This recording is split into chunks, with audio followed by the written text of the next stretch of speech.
Hey Sculpture One! You should have all picked up your supply kits by now, and if you're like me, you probably dove into them because it's pretty exciting to see what you've got. But let's talk about what you actually have, so let's dive in. All right, so to start off, you have this bag, and this is just to carry it around to keep it in one spot. Most of the things inside, if they are like tools, I do expect to get them back. If you want to keep the bag after this year as like a special souvenir of, sculpture from home, totally fine. If you don't think you're ever going to use it though, send it back at the end of the year. All right, so what is inside? So we have this toolkit. This has a variety of things. Sponge for cleanup. This is a cardboard cutter, so I didn't send you home with any like sharp X-Acto knives. It's a little serrated but not super sharp. So this would be if we're doing any cardboard cutting. One thing that is sharp in here to be careful of is a needle tool. So especially if you have someone like a small person in your house, right? I have a 5-year-old, for example. You might want to find a way to keep it out of their way, and when you're not working, maybe put it on like this. This is a wire loop tool we'll use for a project. We have some paint brushes, a few wooden modeling tools, and this is like a plastic kind of scraper sculpting tool. All right, besides that, what else have we got? This is your sketchbook. There are some instructions on how to put this together tucked in here for yours. So go ahead and put this together when you have a chance. We have some oil pastels, and so these are great for adding color to your sketches and designs, but you can also use this on a variety of materials depending on what we're doing. So that's what those are. You have some colored paper. Now we are doing our first project. We'll have some paper involved. You could use this for that project, or this could just come in handy later. So this doesn't have any real specific project in mind. It's just an option. This is, I would consider like your work surface or your work mat. And I would keep the textured side down and work on this surface. So this is great, especially if you're cutting something, right? So you don't cut into your table, but also just to protect your table surface so that it doesn't get scratched up, because that does happen in sculpture. What else is in here? Glue, which might come in handy in your sketchbook, maybe also for a project. Soap. We will be doing some carving of soap, so that's what this is for. It's not actually for washing hands, even though that's super important, especially now.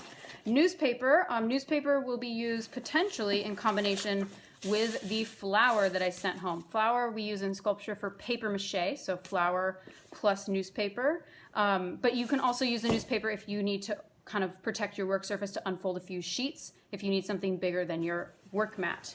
And let's see, that is it.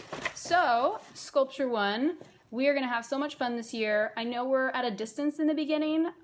Sculpture is actually a great way to work from home because if you can pick it up and manipulate it, it is a material. So you have a lot of choices in terms of materials beyond what I've sent home. And of course, we will pick up and drop off additional materials as needed.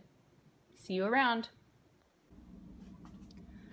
All right, so we looked at what supplies you already have in your kit, but let's talk about some things you might want to gather from around the house, either for a specific project or just to have on hand when you might need them. So here are the things that I'd say with some certainty that you are going to need. Some sort of container for water, right? If we're using, if we're washing up anything with a brush, we might need a water. Or for paper mache, you do need something to mix your mache in. Now that will get messy, so choose something that it's okay if it isn't living in your house for a while, right? It's not in the kitchen, nobody's gonna miss it, but also if it gets crusted over with paper mache, it's okay if at the end of the year it's getting tossed, right? So an old yogurt container, or this is like a laundry detergent, or if you have like a gallon milk jug, if you cut this in half, that works great. I highly recommend a towel just for cleanup purposes, and as you can see, it is going to get messy, so choose this is just an old rag, and it doesn't have to be super big, or if you have a giant towel that is already a rag, maybe it gets cut up, right? This is really helpful. You'll most likely need scissors of some sort. A ruler can come in really handy.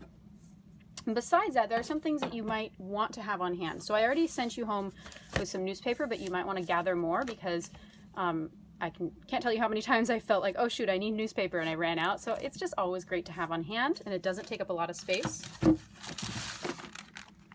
I find, these packing papers that they use sometimes can be really useful for covering up paper mache or creating a nice surface, a texture. So again, it doesn't take up a lot of space. If you notice that you're getting these in packages, start gathering that up.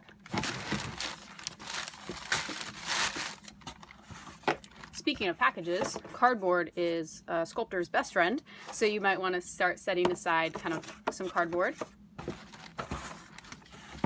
And similar to cardboard would be like the cardboard boxes you get snacks in, right? So this isn't corrugated cardboard, but this can also be a really useful sculpture tool. And you might want an apron, particularly for something like, say, paper mache, or if you end up painting something. This is helpful. I have a habit of wiping my hands on my shorts or my pants, and so this kind of helps protect those. And then finally, I mentioned being really creative with the supplies that you have. So a really great example is this summer, I noticed I had these vines in my yard, and I remembered that vines can be woven. And so, you know, this was just for playing around with the technique, but it's an idea of like, what do I have already available to me, and how might that then be applied in a sculptural sense? So I want you to just start keeping your eyes open for some creative choices. And, you know, you don't have to gather up all of these. These do best if they're, say, fresh. But I might just make a note to myself in my sketchbook, you know, that I have these available. All right? So it's really more about thinking creatively about what's around you than buying any specialty supplies.